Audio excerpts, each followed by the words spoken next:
You cannot rise above the level of your consciousness.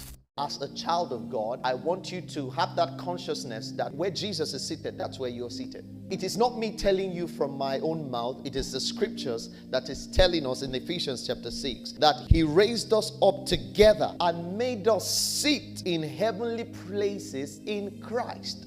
That's the Bible talking, not my opinion. So the question is, are you conscious that you're seated in heavenly places with Christ?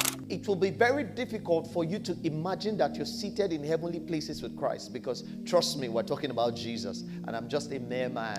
So how do you expect me to believe that I am seated in heavenly places with Christ? Sometimes it sounds impossible to believe.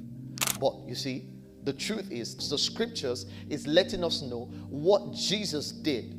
So when God raised Jesus from the dead, it wasn't only Jesus that was raised from the dead. We also were raised, and Jesus is glorified. So as you are seated right now, you are seated with Christ. So if you can imagine where Jesus is sitting, that is where you're seated. I want you to be conscious about that. Which means that whatever Jesus has the ability to do, you have the ability to do it. That ability has also been given to you. So if Jesus could raise the dead, you also can raise the dead. If Jesus could heal the sick, you also can heal the sick.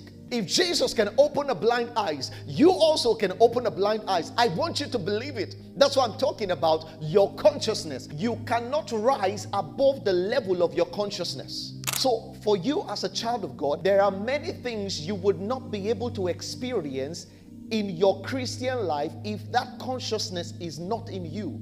If your consciousness is not active, letting you know that you are seated with Christ in heavenly places.